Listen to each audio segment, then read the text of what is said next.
Азыр ушул 4 класстын бирине Рахат эжекеңер бир тарбиялык саатты практика жүзүндө силерге көрсөтүп берет.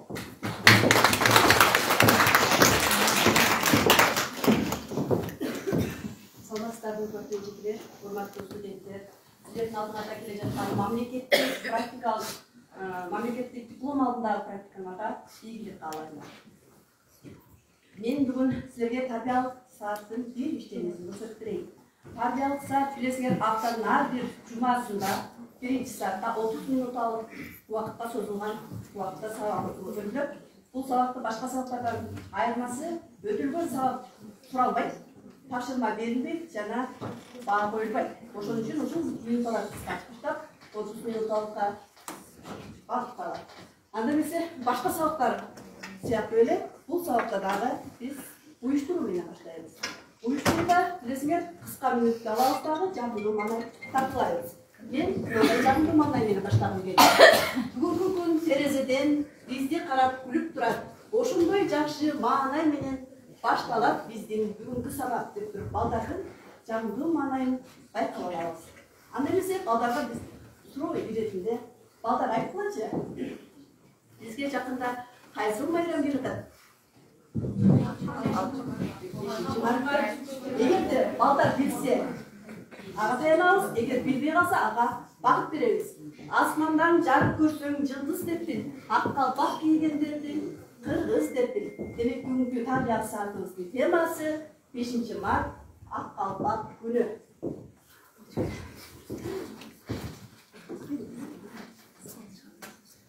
Балдар биз билебиз, ак калпак бул кийим. Эми балдарга суроо беретинде калпакты кимдер кийишет, ал эмнеден жасалат деп балдар менен талкуу жүргүзүп алабыз. Талкуу жүргүзүп, андан соң балдарды бул жакка чыгарып, мындай сүрөттөр менен көп чыгарып келип, аларды топторго бөлүп алсак болот. Андан сырткары башка сабактар сыяктуу эле бул сабактардагы сабактын максаты айтылат. Сабактын бүгүнкү максаты улуттун жүзү болгон ак калпак менен таанышат. Жана анын өң түсүнө карап, айырмалай билүүгө калыптансалар, анда сабактын максатына жеткен болобуз. Деп балдарга максатын тапшырабыз. Кайрадан балдарга ак калпак жөнүндө эмнелерди билесиңер деген суроолор менен балдар менен талкуу жүргүзөбүз. Алар өздөрүнүн маалыматтарын айтышат. Андан кийин мугалим тарабынан маалымат берилет. Калпактын тарыхы жөнүндө айтылат. Мен бунун баарын окубай эле коеюн да. Силер өзүңөр билесиңер, калпактын улуулугу жөнүндө, сулуулугу жөнүндө.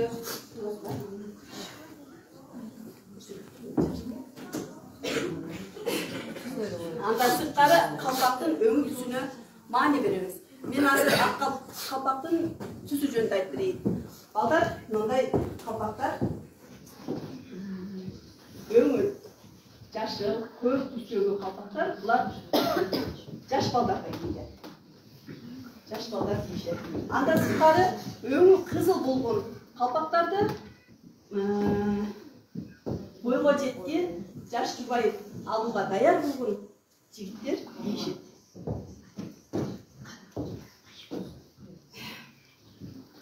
Ал эми мындай калпакты ак карасы болуп турган аял эркек жашап жүрсүн деп кара калпак менен ак калпакты үлгүлөлүү жигиттерге кийгизишет.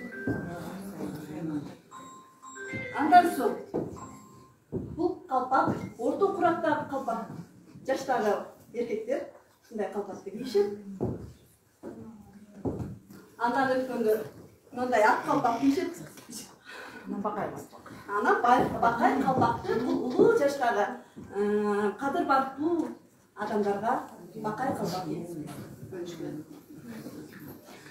Бул жерде калпактын улуулугу бардыгы жазылган, алар жөнүндө силер окуучуларга окуп берсеңер болот. Мына, андан кийин оюндардын мааниси. Бул оюндардын мааниси дагы ар бир калпактагы оюндар өзүнчө бир маанини берет экен. Мисалы, жаш балага колдоп, жагындап жүрсүн деп, убайыны жаман көздөн сактасын деп, карганын тырмагын, акыл ою таза болсун деп улап жана башка ушул сыяктуу ою менен калпагын көркөмдөшкөн. Ушуга байланыштуу оюндардын аталыштары ага жараша болгон.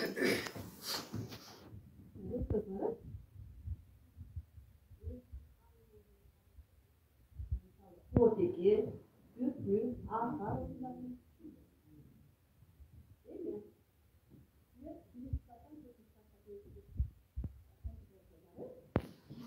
Kimге qaysi klassga başlayıp bilmeyim. Birinci klassa baratsam, men 4 klassa topşırma dayanıp koydum bu sözde. Qaytarım baytanışı üretinde, üç olalım. Birinci klassa. Bu kalpaklarını bize diyecek. Kalpaktın kanday türleri var dep koydum. Birinci klassa oturuyorlar, Allah kalpakın türleri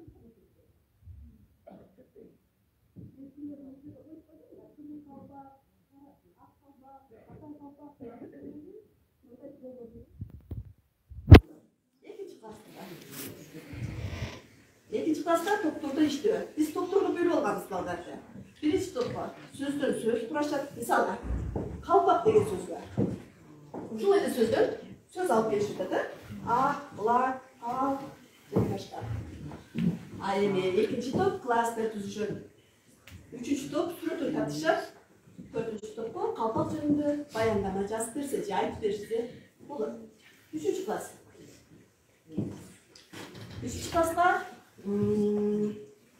kaytarım baylanışı жеринде билгин келет жана бетке деген стратегияда ышык көрсөтүлсө болот. Dördüncü klaslarda класста түзүп синт бейндин диаграммасы. Мисалы мен бул жерде баш кийимдерде калпак менен кепканы алып койдум.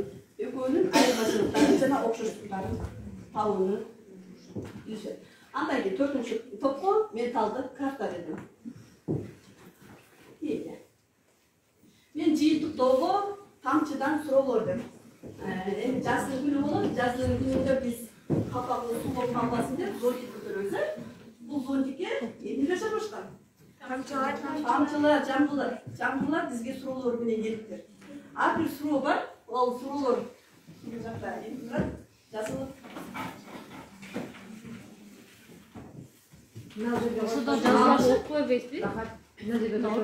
Ошо жерден эле окуй бер, кыздар бирден чыгып туруп болбосун. Кыздар чыккылачы бирден чыгып, Чекеде кыздар чыгып жооп берчи. Чыгып. Коркпой эле. Az бүтөт. Ушундай мисалы деп, мисалы окуган мисалы окуп койсоң. Окуп эле койгонго болуптур. Калпакты кимдер кийишет дейт. Калпакты эркек балдар кийишет. Тойлордон баштап эркек балдарга кийгизип баштаса. азаматча кол чапкырабыз. Калпак эмненин символу? Эмнен соң Бул жигиттер кийген Ала тоон. бийликтин символу. Азамат.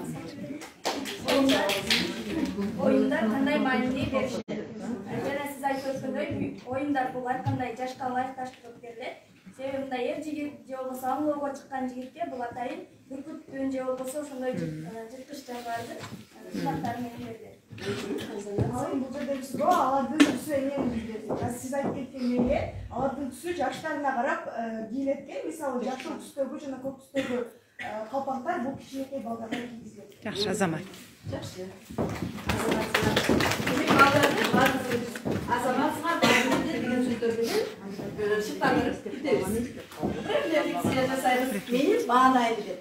Калеки кыздар, эгер де сабак силерге түшүнүктүү болсо, мындай кылмар көрсөтсүң. Жакшы. Эми мен анча түшүнгөн жокмун десеңер мындай. Эч ким жок. Мен бүгүн эч нерсеге түшүнгөн жокмун десеңер мындай. Эч ким жок, демек баарыңар жакшы түшүнүпсүңөр. Менин максатыма жеттим деп ойлойм. Ушуну менен сабагымды аяктайм.